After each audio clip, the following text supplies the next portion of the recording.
کتنے بم برس گئے فلسطین پر، کیوں نہیں نکلتے؟ ایٹمی طاقتیں ہونے کے باوجود بھی لوگ تگڑا بیان بھی نہیں دیتے. کیوں نہیں دیتے؟ بزدل ہیں. میدانوں میں ایٹمی بم سے نہیں لڑا جاتا، ایمان کی طاقت سے لڑا جاتا ہے. ترس نہیں آتا تمہیں ان بچوں پر؟ سسکتی بلکتی مخلوق پر. تو کہاں ہے اقوام متحدہ کی تنظیمیں، اور کہاں ہے وہ یورپ جو کتوں اور بلیوں کے حقوق پر تنظیمیں بناتے ہیں، جو جانوروں کے حقوق کی بات کرتے ہیں؟ وہ کہاں اپنے دلوں میں چھپ گئے؟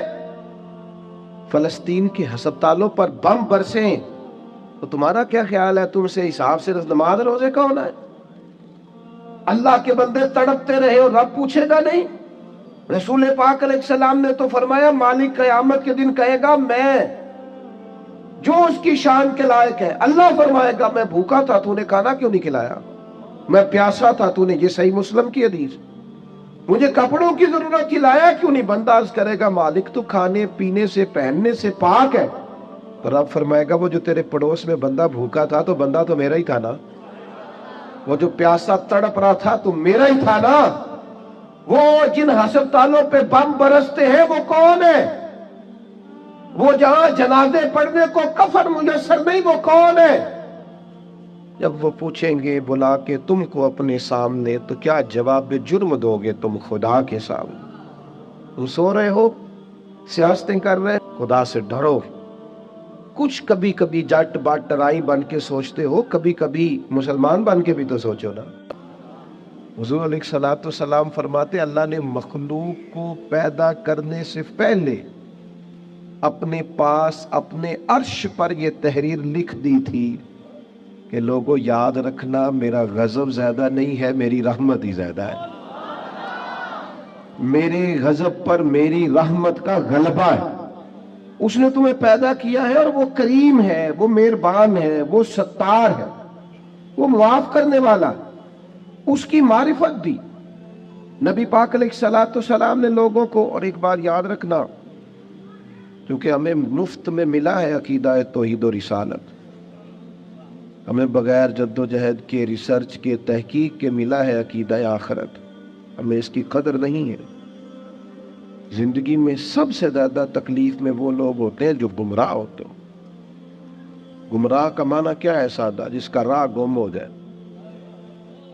مجھے بتاؤ جس کا رستہ ہی گم ہو جائے، بھٹکتا نہیں پھرتا وہ بندہ.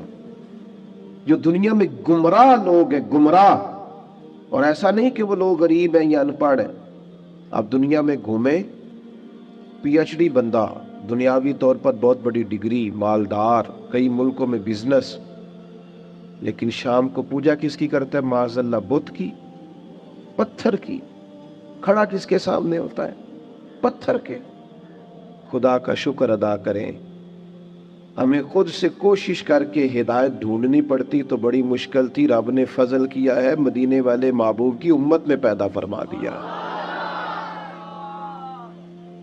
یہ جو رستہ واضح نظر آیا ہے، کھلا ہوا نظر آیا ہے، ہدایت کے مینارے نظر آئے ہیں، یہ بہت بڑا احسان ہے اللہ تعالیٰ کا. رسول پاک علیہ الصلوۃ والسلام نے جو ہمیں نماز کا، سجدے کا، روزے کا، صدقات کا، اللہ کی طرف اسے راضی کرنے کے لیے کسی بھی عمل کا جو حضور نے سبق پڑھایا، تو یہ ہمارے لیے رستہ آسان ہو گیا. آسان. نبی پاک علیہ الصلوۃ والسلام نے دلوں کی کھیتی کو آباد کر دی. آنکھوں میں جو گمراہی کے پردے آنے والے تھے وہ ہٹا دیے سارے. ہمیں بتایا کہ ہمیں پیدا کرنے والا خالق و مالک ہے. ہمیں محبوب نے آزاد کر دیا. آزاد کر دیا دنیا داروں کے، سیٹھوں نوابوں کے بکھیڑوں سے، آزاد کیا سیاستدانوں کے چنگل سے. حضور نے ہمیں بتایا کہ تمہیں رزق بھی وہی دے گا، عزت بھی وہی دے گا، تمہیں عروج بھی وہی دے گا. اگر کہیں کمزور پڑو گے تو اللہ کی حکمت کا تقاضا ہوگا. آزاد کر دیا. آزاد ہو گئے لوگ. حضرت عبداللہ ابن عباس رضی اللہ تعالیٰ عنہ فرماتے ہیں میرے نبی پاک علیہ الصلوۃ والسلام نے نا مجھے فرمایا تھا، اور نوجوان دوست جتنے یہاں بیٹھے ہیں نا ان سے میں گزارش کروں گا اس حدیث کو رٹا لگا کے یاد کر لیں. رٹا اور اس کو 2 دفعہ 3 دفعہ دن میں ضرور دہرائیں، یہ آپ کو طاقتور کرے گی۔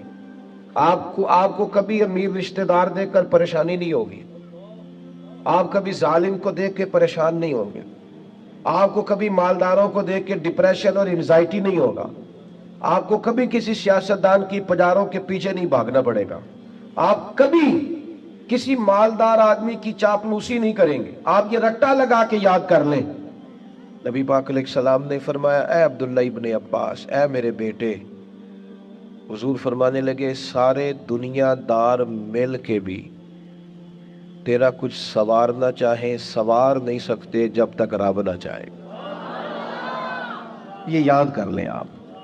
اور حضور فرمانے لگے سارے دنیا دار مل کے تیرا کچھ بگاڑ نہیں سکتے جب تک اللہ کی حکمت۔ تو کیوں ڈرے دنیا داروں سے؟ کیوں پریشان ہو سیاستدانوں سے؟ کیوں ہم ادھر ادھر بھاگیں؟ کیوں کمزور پڑیں؟ کیوں کچی باتیں کریں؟ جب رزق اللہ دے گا، عزت اللہ دے گا، رسول پاک نے اس کی معرفت دکھائی ہے، پھر کمزور پڑنا، کچے پڑنا۔ یہ جو اللہ کے نیک بندے ہوتے تھے نا، اسی لیے تو پکے ہوتے، کچے مکان میں سکون سے سوتے، ایک روٹی کھا کے نیند مزے کی آتی، اسی کسے دے کچھ نہیں جے لگ دے نہ کوئی ساڈا در بھی۔ یہ ہو سکتا ہے کہ اللہ تعالیٰ نے رزق میرے گھر میں بھیجا تھا، کسی نے رستے میں روک لیا؟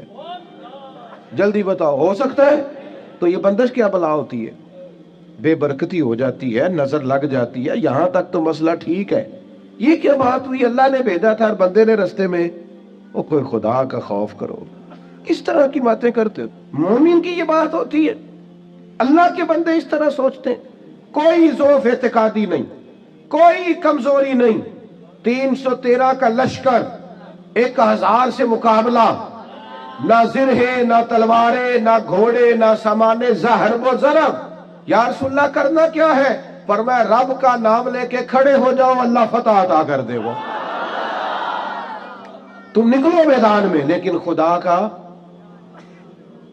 کتنے بم برس گئے فلسطین پر، کیوں نہیں نکلتے؟ ایٹمی طاقتیں ہونے کے باوجود بھی لوگ تگڑا بیان بھی نہیں دیتے، کیوں نہیں دیتے؟ بزدل ہیں۔ میدانوں میں ایٹمی بم سے نہیں لڑا جاتا، ایمان کی طاقت سے لڑا جاتا ہے۔ ترس نہیں آتا تمہیں ان بچوں پر؟ سسکتی بلکتی مخلوق پر؟ تو کہاں ہے اقوام متحدہ کی تنظیمیں، اور کہاں ہے وہ یورپ جو کتوں اور بلیوں کے حقوق پر تنظیمیں بناتے ہیں، جو جانوروں کے حقوق کی بات کرتے ہیں؟ وہ کہاں اپنے دلوں میں چھپ گئے؟ فلسطین کے ہسپتالوں پر بم برسیں تو تمہارا کیا خیال ہے؟ تم سے حساب سے نماز روزے کا ہونا ہے؟ اللہ کے بندے تڑپتے رہے اور رب پوچھے گا نہیں؟ رسول پاک علیہ السلام نے تو فرمایا مالک قیامت کے دن کہے گا میں جو اس کی شان کے لائق ہے۔ اللہ فرمائے گا میں بھوکا تھا، تو نے کھانا کیوں نہیں کھلایا؟ میں پیاسا تھا، تو نے، یہ صحیح مسلم کی حدیث، مجھے کپڑوں کی ضرورت تھی، لایا کیوں نہیں؟ بندہ عرض کرے گا مالک تو کھانے پینے سے پہننے سے پاک ہے۔ تو رب فرمائے گا وہ جو تیرے پڑوس میں بندہ بھوکا تھا تو بندہ تو میرا ہی تھا نا، وہ جو پیاسا تڑپ رہا تھا تو میرا ہی تھا نا۔ وہ جن ہسپتالوں پہ بم برستے ہیں وہ کون ہے؟ وہ جہاں جنازے پڑھنے کو کفن میسر نہیں، وہ کون ہے؟ جب وہ پوچھیں گے بلا کے تم کو اپنے سامنے، تو کیا جواب جرم دو گے تم خدا کے سامنے؟ تم سو رہے ہو، سیاستیں کر رہے ہو، الیکشن کی باتیں کر رہے ہو؟ خدا سے ڈرو۔ کچھ کبھی کبھی جٹ بٹ رائی بن کے سوچتے ہو، کبھی کبھی مسلمان بن کے بھی تو سوچو نا، کبھی یہ بھی تو خیال کرو نا کہ ہماری ایک ذمہ داری بحیثیت مسلمان بھی بنتی ہے۔ میرے دوستو، اپنی مضبوط اعصاب کے ساتھ، اپنی فکری بلندیوں کے ساتھ، جولانیوں کے ساتھ، اعصاب کو طاقتور کر کے ہمارے نبی نے ہمیں اللہ کی معرفت دی ہے۔ مضبوط زندگی گزارو، کمزور نہ پڑو، کوئی تمہارا کچھ نہیں بگاڑ سکتا، کوئی شخص تمہارا برا چاہتے ہوئے بھی کچھ نہیں کر سکتا جب تک اللہ کی مشیت کا تقاضا نہ ہو۔ کمزور پڑنا چھوڑ دیں، طاقتور وقت گزاریں۔ میں نے باتیں زیادہ نہیں کرنی، بس ختم کرنے لگا ہوں۔ رسول پاک صلی اللہ تعالی علیہ وسلم کے صحابہ کو حضور کے وعدوں پر اتنا یقین تھا، ایک دفعہ مولا علی شیر خدا علیل ہو گئے، مسند امام احمد بن حنبل میں موجود، سخت دلیل ہو۔ یہاں تو لوگوں کو بخار پورا چڑھتا نہیں اور وسیعتیں شروع ہو جاتی، پتہ نہیں میرا کی بننا۔ او بھائی چھوڑ دے، کیا ہو جائے گا؟ میرے آپ کے چلے جانے سے کیا فرق پڑتا ہے دنیا کو؟ بڑے بڑے چلے گئے، کوئی فرق نہیں پڑا۔ اتنی زیادہ ایموشنل باتیں کرنا اور کمزور ہونا اور دوسروں کو بھی کرنا، اس کا معنی ہی کوئی نہیں۔ پہلے قبرستان کبھی جاتے تھے نا تو قبروں پہ لکھا ہوتا تھا پچھلی سائڈ پہ آخری آرام کا۔ اب کچھ عرصہ پہلے میں قبرستان گیا تو پیچھے ایک بڑا اور جملہ لکھا، قبر کی تختی پہ پیچھے لکھا تھا، میں بڑا اہم تھا، یہ میرا وہم تھا۔ یہ وہم ہے صرف کہ میرے بغیر کام نہیں چلتا، سب کے بغیر چلتا ہے، کچھ بھی نہیں ہو، سب چلتا۔ حضرت مولا علی شیر خدا کرم اللہ تعالی وجہ الکریم علیل ہو گئے، اور علالت اتنی زیادہ ہوئی کہ ظاہری طور پر کھڑے ہوتے نا تو جسم مبارک کامتا بظاہر دکھائی دیتا۔ ایک صحابی تیمارداری کو گئے، جا کے عرض کی حضور آپ تو بڑے علیل ہو گئے، اللہ تعالیٰ وہ پریشان ہو گئے تھے، صحت کی دعائیں کرنے لگے، عمر کی دعائیں کرنے لگے، تو مولا علی مسکرا پڑے، شدید بیمار ہے، مسکرائے، فرمانے لگے فکر نہ کر، مجھے کچھ بھی نہیں ہوگا، کچھ بھی نہیں ہوگا۔ میں نے کہا جناب صحت اتنی علیل ہے، فرمایا تمہیں کہا ہے نا کچھ بھی نہیں ہوگا، اس بیماری سے کچھ نہیں ہوگا۔ کہا کیوں؟ فرمانے لگے نبی پاک علیہ السلام نے فرمایا کہ علی تمہاری داڑھی خون سے رنگین ہوگی، پھر تم دنیا سے جاؤ گے۔ فرمایا مجھے سمجھ آ گئی ہے کہ میں بیماری سے نہیں جاؤں گا، شہادت سے جاؤں گا، کیونکہ ساڈے نبی دی زبان ساڈے واسطے قرآن۔ حضور نے فرمایا لہذا یہ بیماری میرا کچھ بگاڑ سکتی کچھ بھی نہیں ہوگا۔ اور مولا علی ٹھیک ہو گئے چند دنوں کے بعد۔ طاقتور رہیں، جیے، جتنا وقت اللہ نے دیا ہے وہ مضبوط ہو کر گزاریں، اپنے رب کی معرفت رکھیں۔ رسول پاک علیہ السلام داعیہ اللہ، نبی پاک نے اپنی امتیوں کو طاقتور کیا۔ میں جیسے میں نے کہا تھا میں بس بات سمیٹنے لگا ہوں، موت کا خوف بھی نہیں طاری کرنا۔ وہ کوئی اور ہیں جن کا خیال ہے کہ مریں گے تو معاملہ ختم ہو جائے۔ بندہ فاسق و فاجر نہ ہو، اللہ رسول کا نافرمان نہ ہو، ورنہ یہ جو قبر ہے نا، قبر اگر اس کی فرما برداری کرے نا تو یہ جو قبر ہے نا، یہ قبر نہیں، یہ باغ ہے۔ ادھر دیکھو میں کیا کہہ رہا ہوں، باغ۔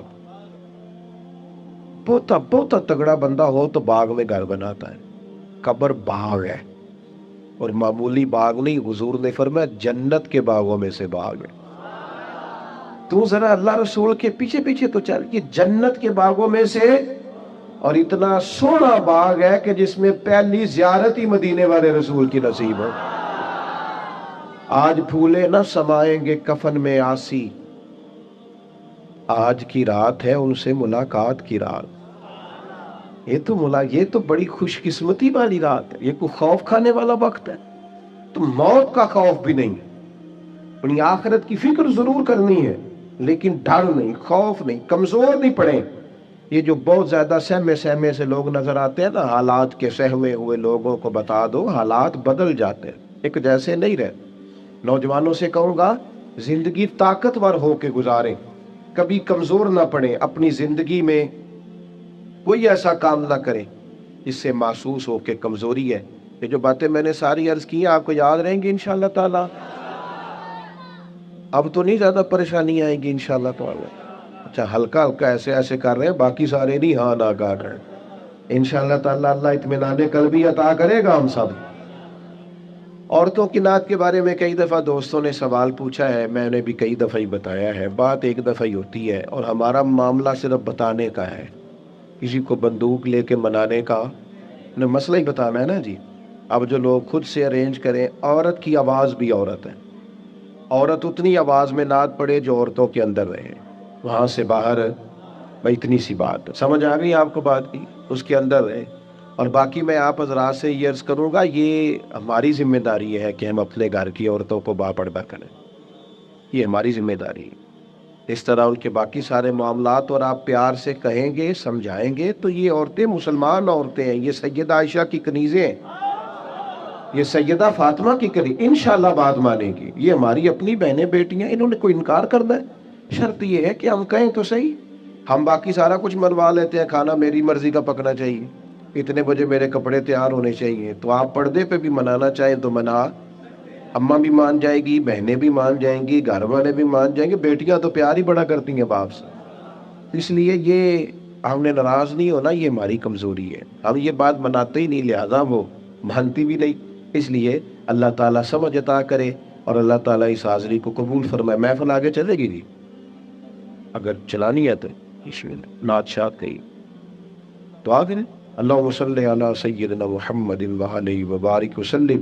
اللہ اس حاضری کو قبول فرما، ہمارے ان دوستوں نے جو اتنا خوبصورت اتنا عظیم بندوبست کیا، بہترین جزا عطا فرما، دین دنیا آخرت کی بھلائیاں عطا فرما، رزق میں، مال میں، جان میں، عزت میں، آبرو میں برکتیں پیدا فرما۔